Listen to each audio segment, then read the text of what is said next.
Bismillahirrahmanirrahim. Assalamualaikum warahmatullahi wabarakatuh. Waalaikumsalam warahmatullahi wabarakatuh. Alhamdulillahirabbil alamin wassalatu wassalamu ala Rasulillah wa ala alihi wasahbihi wa mawalah. Alhamdulillah, kita bersyukur hanya kepada Allah Subhanahu wa taala. Kemudian kita bersolawat kepada Nabi kita Muhammad sallallahu alaihi wasallam. Apa kabarnya hari ini? Alhamdulillah. Yang perempuan apa kabarnya? Alhamdulillah. Alhamdulillah Pak, sehat. Alhamdulillah sehat. Oke, adik-adik semuanya, malam ini kita akan melanjutkan pembelajaran kita seperti biasanya. Sudah lama kan kita ndak kajian kan? Sudah lama kita ndak berkisah tentang kisah para nabi. Nah, insyaallah hari ini kita akan melanjutkan kisah Nabi yang sebelumnya kita membahas, yaitu tentang Nabi siapa? Nabi Musa. Nabi siapa Abdullah?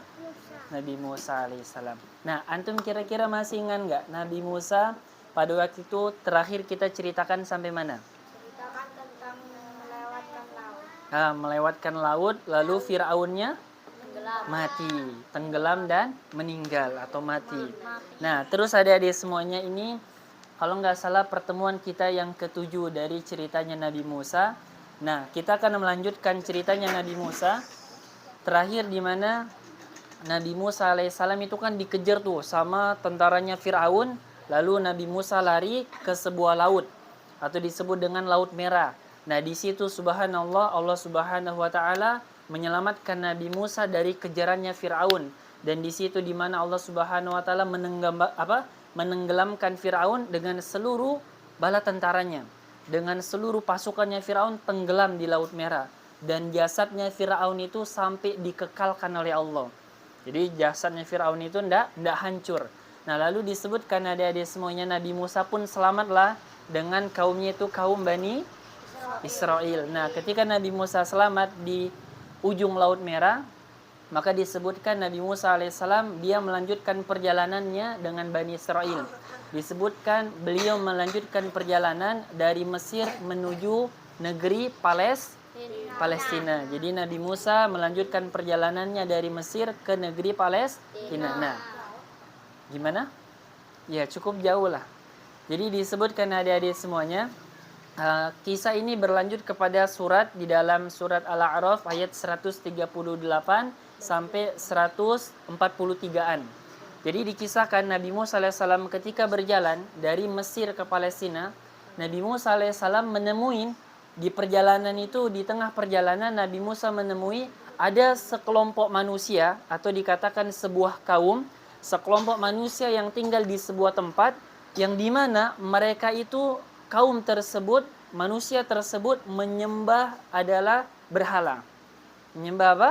Berhala. Berhala itu semacam patung yang dijadikan sebagai Tuhan. Nah, kira-kira nih, boleh enggak kita menyembah berhala? Nggak boleh, karena kita cuma boleh menyembah Allah Subhanahu wa taala. Nah, kemudian adik-adik semuanya, ketika Nabi Musa sama Bani Israel nih lewat nih, lihat ada kaum yang nyembah berhala. Tiba-tiba dari kalangan orang Bani Israel, kaum Bani Israel, ada yang berkata seperti ini, sebagaimana yang Allah terangkan di dalam surat Al-A'raf ayat 138. Ini adalah sebuah keburukan, perkataan yang sangat buruk yang dikeluarkan oleh orang Bani Israel. Kata orang Bani Israel, "Ya Musa ja'al lana ilahan kama lahum alihah." Jadi kata orang Bani Israel, "Ya Musa ij'al lana ilahan kama lahum alihah." Maksudnya kata mereka, wahai Musa, buatkan kami, katanya, buatkan untuk kami Tuhan-Tuhan dari berhala sebagaimana mereka yang tadi mereka lihat punya Tuhan dari berhala. Jadi orang Bani Israel minta Tuhan dari berhala. Minta sama Nabi Musa dibuatkan patung yang besar agar mereka sembah. Nah, ini sebuah perkataan yang sangat tidak baik. Kenapa? Masa bisa-bisanya dia baru kemarin diselamatkan oleh Allah di Laut Merah dari kejarannya Fir'aun, tiba-tiba besoknya dia minta sama Nabi Musa dibuatkan Tuhan dari patung. Sementara Tuhan itu cuman ada Allah. Cuman ada satu, yaitu Allah Subhanahu wa ta'ala. tapi dia minta dibuatkan Tuhan dari patung. Inilah perkataan yang sangat tidak baik dikeluarkan oleh Bani Israel. Kata Nabi Musa pun langsung mengatakan, qala Musa innakum qaumun tajhalun. Kata Nabi Musa, wahai Bani Israel, innakum qaumun tajhalun. Sesungguhnya kalian ini adalah kaum yang bodoh. Kenapa Ustaz dibilang bodoh tuh Bani Israel sama Nabi Musa? Karena gini adik-adik semuanya. Bagaimana mungkin orang yang menyembah Allah, dia juga menyembah Allah, tapi di sisi lain juga dia juga menyembah Tuhan-Tuhan selain Allah, dia menjadikan tandingan untuk Allah. Jadi dia sembah Allah nih, tapi dia sembah juga Tuhan selain Allah. Berarti dia meyakinin ada Tuhan selain Allah. Sementara kita meyakinin la ilaha illallah, artinya tidak ada Tuhan selain Allah. Tapi Bani Israel ingin punya Tuhan selain Allah dianya. Makanya Nabi Musa katakan, bagaimana mungkin aku akan membuatkan untuk kalian Tuhan, sementara Allah adalah Tuhan kita yang kemarin telah menyelamatkan kita, kata Nabi Musa. Yang sudah memberikan kita keselamatan. Dan kita tahu adik-adik semuanya, yang menciptakan kita, ya kan? Yang ciptakan antum siapa? Allah. Yang kasih kita rezeki, Allah. Yang kasih kita mata untuk kita bisa melihat, Allah. Allah yang kasih kita telinga untuk bisa mendengar. Dan Allah yang ciptakan antum punya kaki untuk antum berjalan. Maka bagaimana mungkin antum mau untuk menjadikan Tuhan selain Allah? Tidak pantas. Karena kita cuman boleh menjadikan Tuhan yaitu Allah Subhanahu wa Ta'ala. Bisa dipahamin? Nah, lalu yang selanjutnya ada semuanya, ketika Nabi Musa pun sudah mengatakan kepada Bani Israel supaya tidak usah minta Tuhan selain Allah, akhirnya mereka pun meninggalkan perkataan itu dan mereka kembali mengikuti Nabi Musa alaihissalam. Nah, lanjut cerita disebutkan dalam ayat ke-142-nya. Di situ disebutkan Allah Subhanahu wa Ta'ala memberikan janji kepada Nabi Musa. Apa janjinya? Allah memberikan janji kepada Nabi Musa. Pada saat itu 30 hari setelah itu Allah akan berjanji kepada Nabi Musa untuk berbicara sama Nabi Musa. Apa? Berbicara kepada Nabi Musa. Maksudnya apa Ustaz berbicara? Maksudnya gini, Allah Subhanahu wa Ta'ala ingin memberikan kepada Nabi Musa risalah atau memberikan wahyu pelajaran.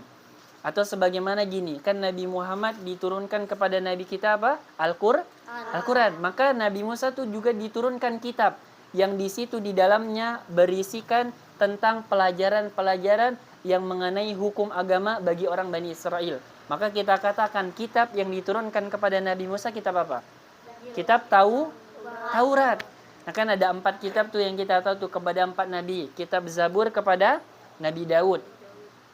Kitab Taurat kepada Nabi Musa alaihissalam. Terus kitab Injil kepada Nabi Isa alaihissalam. Terus kitab Al-Quran kepada Nabi Muhammad sallallahu alaihi wasallam. Nah, ada semuanya ketika Nabi Musa dijanjikan oleh Allah untuk diberikan kitab atau diberikan wahyu, diajak bicara sama Allah. Di mana disebutkan salah satunya di Bukit Tursina. Di mana? Bukit Tursina. Sebagaimana yang kisah yang telah lalu, Nabi Musa kan pernah juga diajak berbicara sama Allah di Bukit Tursina untuk menyampaikan informasi bahwa tongkatnya Nabi Musa bisa berubah menjadi ular untuk bertemu menghadapi Fir'aun. Lalu Allah pun memanggil kembali Nabi Musa untuk berbicara dan memberikan kitab Taurat. Kitab apa? Taurat. Nah, di sini menariknya nanti Ustaz ceritakan, ada cerita yang menarik dari ayat 143 dalam surat Al-A'raf ini ada semuanya. Dikisahkan, disebutkan Allah mengatakan walamma jaa Musa limiqatina wa kallamahu rabbuhu. Maka ketika Nabi Musa sampai di Bukit Tursina, tempat yang telah kami tentukan kata Allah, maka Allah pun berbicara kepada Nabi Musa. Disebutkan berbicara bila turjuman, tanpa penerjemah. Jadi langsung berbicara dengan Allah. Dan kita tidak tahu bagaimana cara berbicaranya Allah dengan Nabi Musa. Intinya kita meyakinin, kita mengimani bahwasanya Allah berbicara langsung dengan Nabi Musa tanpa perantara. Dan bagaimana pembicaranya kita tidak tahu. Intinya Allah berbicara untuk memberikan kitab Taurat atau memberikan wahyu. Yang nanti wahyu itu ditulis menjadi kitab Taurat. Nah, lalu yang selanjutnya ada semuanya yang menariknya. Di ayat ini diceritakan Nabi Musa tuh punya permintaan sama Allah. permintaannya tapi aneh. Apa permintaannya? Kata Nabi Musa, Rabbi arini anzur ilaik. Ya Allah, kata Nabi Musa, tunjukkan kepadaku, aku ingin melihatmu. Apa? Nabi Musa ingin lihat Allah Subhanahu wa taala. Nah, ini sebenarnya permintaan yang tidak mungkin terjadi. Istilahnya kalau kita bilang permintaannya yang aneh lah gitu. Terus Allah mengatakan di ayat ini selanjutnya, kata Allah, qala ya Musa lan taroni. Kata Allah, lan taroni. Wahai Musa, engkau ndak bakalan bisa lihat aku, kata Allah. Kenapa ndak bisa lihat Allah? Nanti Ustaz insya Allah akan jelaskan, ada 3 alasannya. Di antaranya ada 3 alasan kenapa Allah ndak bisa dilihat oleh manusia. Dan begitu juga kepada Nabi Musa. Kata Allah, lan taroni. Engkau ndak bisa lihat aku, wahai Musa. Tapi adik-adik semuanya di sini, Allah ndak mau langsung mengecewakan Nabi Musa. Tapi Allah buatkan dulu perumpamaan. Allah kasih contoh. Apa contohnya? Kata Allah, wahai Musa, walakinin zuru ilal jabal. Wahai Musa, kalau engkau mau lihatku, akan tetapi lihat dulu kepada gunung. Jadi waktu Nabi Musa di Bukit Tur Sina, mungkin di situ banyak gunung. Tapi disebutkan adik-adik semuanya, gunung itu biasanya gunung yang terbuat dari bebatuan. Batu-batu yang sangat keras, itulah yang bertumpuk-tumpuk menjadi gunung. Jadi gunung itu sesuatu yang keras. Ini antum kalau ditimpa sama gunung, wadah, tanyet kita semuanya. Jadi dikatakan, kata Allah, lihatlah dulu kepada gunung. Fa inistaqarra makanahu fasawfa taroni. Wahai Musa, kalau seandainya gunung itu tidak ada kenapa-napa, gunung itu tetap di tempatnya, maka engkau bisa melihat aku, kata Allah. Jadi kata Allah Subhanahu wa taala kepada Nabi Musa, kalau engkau mau lihat aku Musa, lihat dulu gunung itu. Kalau gunung itu tidak kenapa-napa, dia tetap di tempatnya, maka engkau bisa melihat aku. Maka disebutkan dalam tafsir Ibnu Katsir, adik-adik semuanya, disebutkan bahwasanya Allah Subhanahu wa taala menampakkan, mungkin bisa dikatakan cahayanya Allah saja. Jadi antara Allah dengan makhluknya itu ada sebuah penghalang dari cahaya yang sangat terang. Dikatakan cahayanya Allah saja mungkin yang dilihatkan kepada gunung. Antum perhatikan, cahaya Allah saja yang dilihatkan kepada gunung. Apa yang terjadi adik-adik semuanya? Ketika kata Allah, Allah tampakkan cahaya Allah kepada gunung, maka ja'alahu dakka wa kharra Musa sa'iqa. Tiba-tiba gunung tersebut dakka. Apa maknanya dakka? Hancur. Gunung itu hancur lebur. Bahkan dikatakan hancurnya itu rata sama tanah. Tidak ada lagi tersisa. Mungkin hanya batu-batuan kecil, atau mungkin sisanya cuma debu. Dari gunung yang sangat tinggi, besar, dari bebatuan yang sangat keras, gunung itu cuma dilihatkan cahayanya Allah, gunung itu hancur. Ja'alahu dakka wa kharra Musa sa'iqa. Dan Nabi Musa ketika lihat gunung itu hancur, Nabi Musa pun jatuh dan pingsan. Nabi Musa, antum tahu Nabi Musa itu nabi yang sangat kuat. Kan kita ceritakan pernah ngangkat batu, yang batu itu cuma bisa diangkat 8-10 orang. Nabi Musa sangat kuat, pernah pukul orang langsung mati. Nabi Musa lihat gunung hancur, jatuh pingsan. Artinya shock banget. Nabi Musa benar-benar gemeter. Ngelihat gunung hancur yang besar, tinggi, kokoh, keras, terbuat dari batu. Hancur, cuman lihat cahayanya Allah. Belum melihat Allah secara utuh mungkin. Subhanallah. Besar gunung itu bisa hancur. Dan Nabi Musa pun pingsan. Maka ketika disebutkan, ketika Nabi Musa sadar, Nabi Musa langsung mengatakan, Subhanaka tubtu ilaika wa ana awwalul mu'minin. Kata Nabi Musa, ya Allah, maha suci engkau, aku bertobat kepadamu. Mungkin Nabi Musa bertobat karena permintaannya yang nyeleneh, pengen lihat Allah di dunia. Terus kata Nabi Musa, wa ana awwalul mu'minin, dan aku adalah orang yang beriman kepadamu ya Allah. Nah, Ustaz jelaskan adik-adik semuanya. Antum mungkin bertanya, Ustaz, kenapa kita tidak bisa lihat Allah? Terus tadi antum bisa menyaksikan apa ceritanya Nabi Musa, gunung saja hancur, cuman lihat cahayanya Allah, mungkin karena saking terangnya. Dan ini ada adik semuanya di dunia ilmuwan, di ilmu sains disebutkan, kalau ada cahaya yang sifatnya sangat terang, maka cahaya itu bisa menghancurkan. Bisa membuat mata orang bisa buta. Kalau ada cahaya yang sangat terang, dan mungkin cahaya Allah sangat terang sekali, sehingga gunung saja bisa hancur. Ini baru cahayanya Allah Subhanahu wa ta'ala. Nah, Disebutkan adik-adik semuanya, alasan yang pertama, kenapa kita ini tidak bakalan bisa lihat Allah Subhanahu wa taala di dunia? Nabi SAW mengatakan di dalam hadis yang diriwayatkan oleh Imam Muslim, kata Nabi SAW, ta'allamu annahu lan yara min ahadin minkum lan yara ahadun minkum rabbuhu azza wa jalla hatta yamut. Kata Nabi SAW, ketahuilah, sesungguhnya tidak akan pernah ada di antara kalian yang bisa melihat Tuhan kalian Allah Subhanahu wa taala sampai kalian mati. Maknanya di dunia ini kita tidak bisa lihat Allah. Kapan kita bisa lihat Allah? Kalau nanti sudah mati, sudah di hari kiamat. Sudah bukan di dunia lagi. Tapi ada catatannya. Bukan semua orang di hari kiamat bisa lihat Allah, bukan. Dikatakan orang yang bisa lihat Allah hanyalah manusia yang ditetapkan menjadi penghuni surga. Adapun manusia yang masuk ke dalam neraka tidak bisa lihat Allah. Kenapa? Karena Allah murka kepada mereka. Adapun orang yang menjadi penghuni surga, Allah ridho kepada mereka, maka mereka pun dipersilahkan, mungkin dikuatkan tubuhnya, dikuatkan penglihatannya, sehingga mereka bisa melihat Allah Subhanahu wa ta'ala. Nah, alasan yang kedua adik-adik semuanya, kenapa kita tidak bisa lihat Allah? Disebutkan dalam hadis yang sama, hadis riwayat Muslim juga, bahwasannya, nih, kalau seandainya Allah membuka penghalang antara Allah dengan makhluknya, lalu mungkin dilihatkan cahaya Allah kepada bumi ini, seluruh bumi ini yang sangat luas dan langit ini dilihatkan cahaya Allah, maka semua itu akan hancur dan terbakar. Hancur dan terbakar. Mungkin saking terangnya, tidak bisa kita bayangkan. Bayangkan gunung saja hancur. Maka dikatakan oleh Nabi, bukan hanya gunung, semua yang ada di bumi. Baik gunung, apalagi lautan, semua pohon, semua bebatuan. Semuanya yang ada di muka bumi ini, semuanya akan hancur kalau Allah lihatkan cahaya Allah kepada bumi. Bumi ini pun juga akan hancur. Itu alasan yang kedua. Alasan yang ketiga, adik-adik semuanya, kenapa kita tidak bisa lihat Allah? Karena Allah itu sangat besar. Bukankah kita sholat mengatakan Allahu Akbar? Maknanya Allah paling besar. Allah yang paling besar, yang maha besar. Tidak ada yang lebih besar kecuali Allah Subhanahu wa ta'ala. Oke, Ustaz jelaskan di papan tulis. Biar menarik, Ustaz jelaskan di papan tulis. Oke, sekarang Ustaz tanya, antum saat ini berada di atas apa? Bumi. Kita anggap ini bumi. Kecil enggak buminya? Iya, di sini kecil tapi nyatanya besar kan? Antum pernah keliling bumi?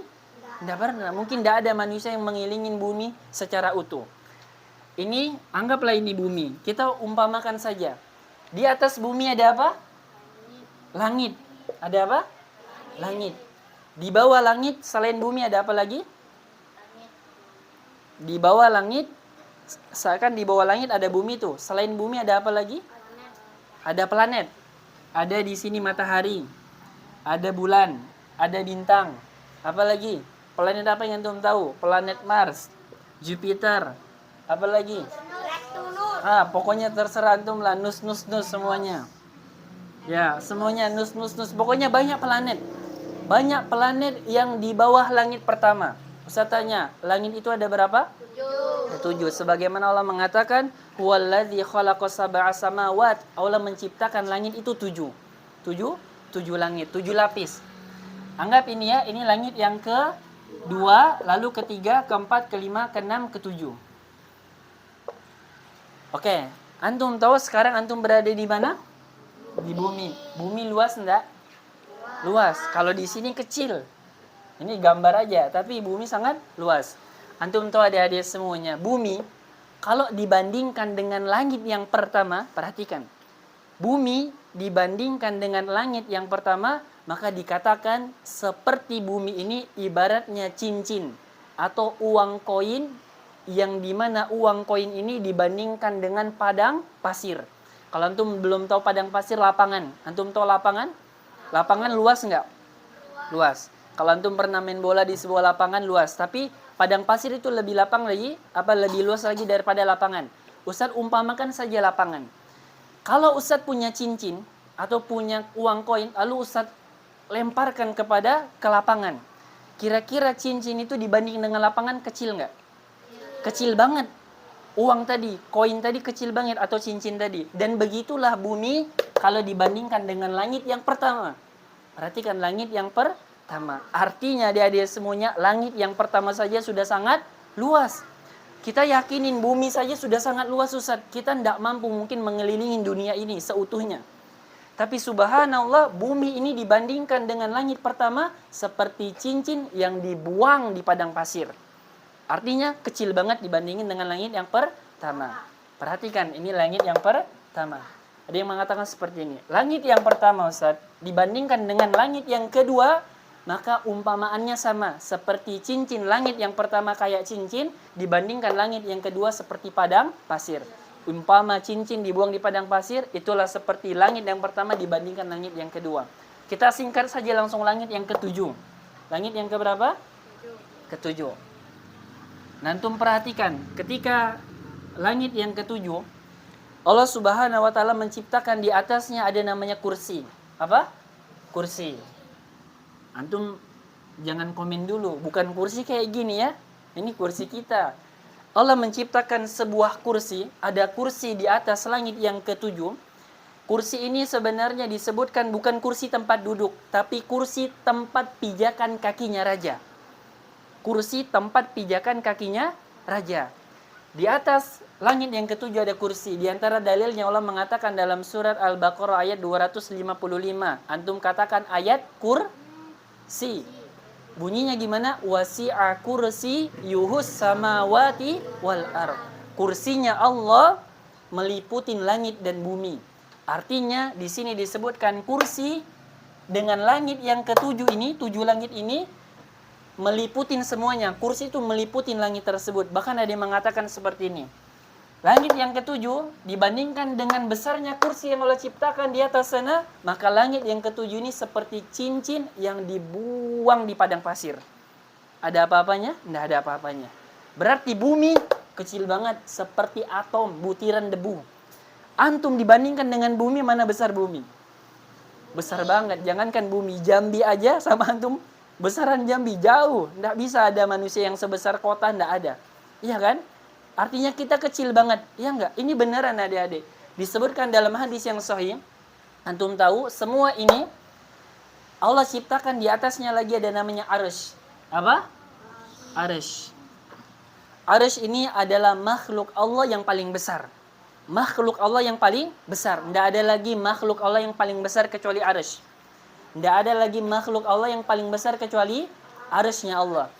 Arsy-nya Allah disebutkan di dalam hadis, kalau dibandingkan dengan semua ini, langit yang 7 ini ada semuanya, dibandingkan dengan arsy-nya Allah, maka langit yang 7 ini, dan mungkin sekaligus kursinya juga, maka seperti cincin yang semuanya ini 7 dilemparkan kepada padang pasir. Jadi arsy-nya Allah saja sangat luas. Antum bisa tidak mencernanya. Langit yang 7 sangat besar, itu dibandingkan dengan arsy-nya Allah, maka seperti cincin yang dibuang di padang pasir. Besar banget enggak? Artinya antum sebesar mana? Sebesar upil, lebih kecil lagi dari itu. Kecil banget. Kecil banget. Dan antum tuh adik-adik semuanya dikatakan, perhatikan. Perhatikan, ada kalimat Allahu Akbar.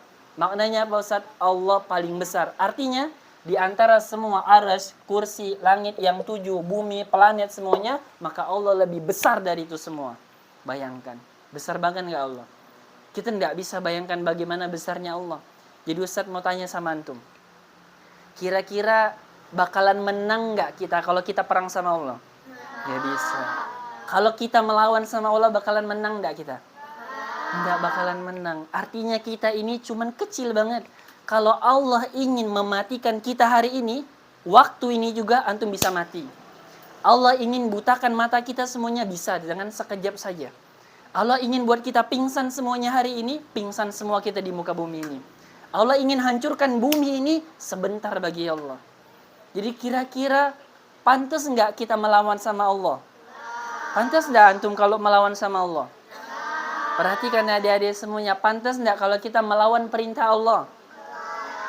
Ustaz tanya sama antum semua, Allah menurunkan kepada kita perintah. Di antara perintahnya kita diperintahkan dalam satu hari sholat berapa kali? 5. Kali. Antum sholat berapa kali? 5. Beneran 5. 5. Iya, ya. Beneran 5. Iya. Nah, jadi kalau seandainya antum tidak sholat, misalnya kalau Allah mau marah, antum dibuat celaka, mudah tidak bagi Allah? Mudah banget. Pantas tidak kita melawan perintah Allah? Tidak pantas. Misalnya yang perempuan, Ustaz tanya. Perempuan itu diperintahkan oleh Allah dalam Al-Quran surat Al-Ahzab. Kata Allah Subhanahu wa Ta'ala diperintahkan untuk pakai jilbab. Pantas tidak kita melawan Allah keluar tidak pakai jilbab? Pantas enggak kira-kira? Enggak pantas, Ustaz.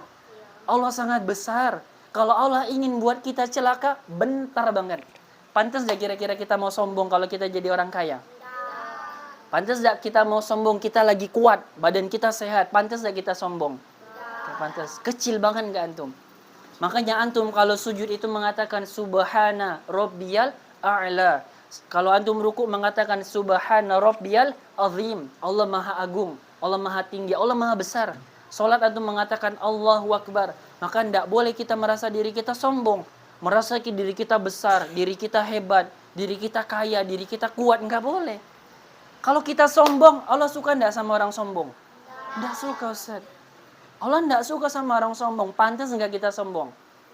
Saya tanya, kalau seandainya nih kita melawan perintah Allah, kita sombong, merasa kuat, merasa hebat, merasa besar, orang-orang yang seperti ini akan dicemplungkan kemana? Neraka.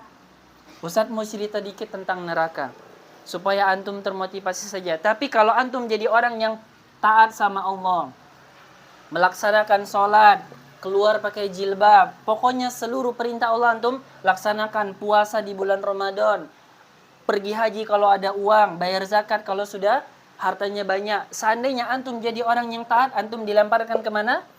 Surga.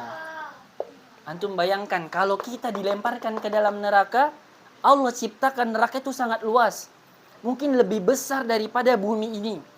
Jadi kira-kira kalau semua manusia di bumi ini dilemparkan ke dalam neraka, bisa nggak? Bisa bagi Allah. Dan mau nggak antum bagian daripada yang dilemparkan neraka? Makanya jangan pernah melawan sama Allah, melanggar perintah Allah. Jangan tinggalkan sholat, jangan keluar nggak pakai jilbab, jangan apalagi, jangan melawan sama orang tua, jangan melanggar perintah Allah Subhanahu wa Ta'ala. Tapi taatlah sama Allah agar dilemparkan ke dalam surga. Ustaz ceritakan lagi tentang surga. Ustaz, bagaimana besarnya surga? Surga disebutkan di dalam Al-Quran, kata Allah Subhanahu wa Ta'ala, wa jannatin arduha ka ardis samawati wal ard.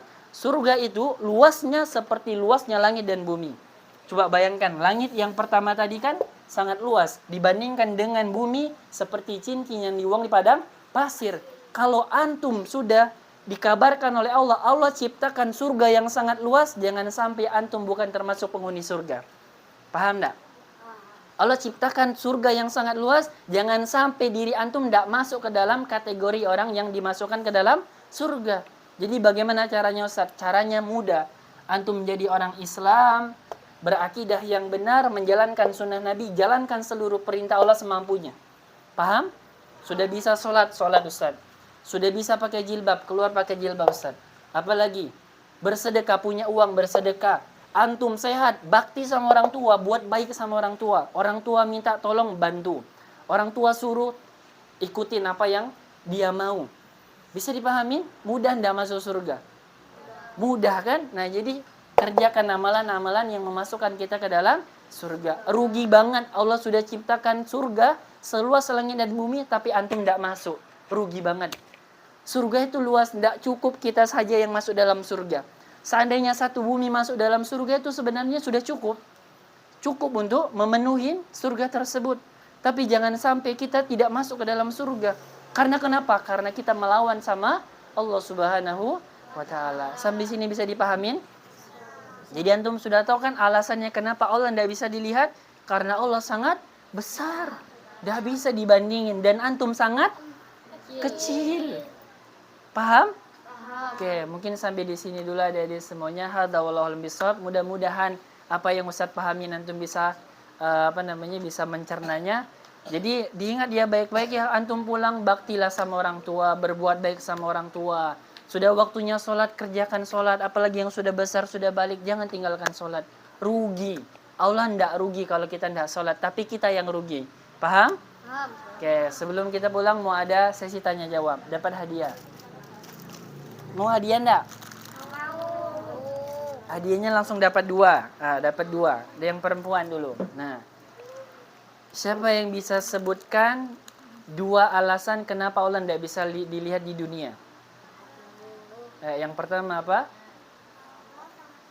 Iya, yang pertama Allah sangat besar. Yang kedua, Nabi SAW mengatakan kita tidak bisa lihat Allah sampai kita mati dulu. Oke, dapat hadiah. Untuk antum. Nah, yang laki-laki. Oh, ini langsung 2. Yang perempuan boleh pulang. Oh, iya, tidak apa-apa. Yang laki-laki aja nanti. Oke, yang laki-laki ini dapat hadiah. Pertanyaannya, disebutkan di dalam surat apa, ayat berapa tentang Nabi Musa lihat Allah? Ya, antum. Surat apa, ayat berapa? Bukan, surat apa? Bukan. Ayat? Ayat 187 sampai 143. Mumtaz. Oh, pintar, cerdas, Masya Allah. Satu lagi. Siapa yang bisa sebutkan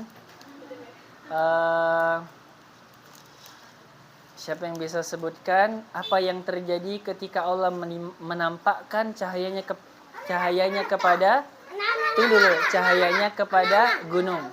Apa? Gunung itu? Gunungnya hancur.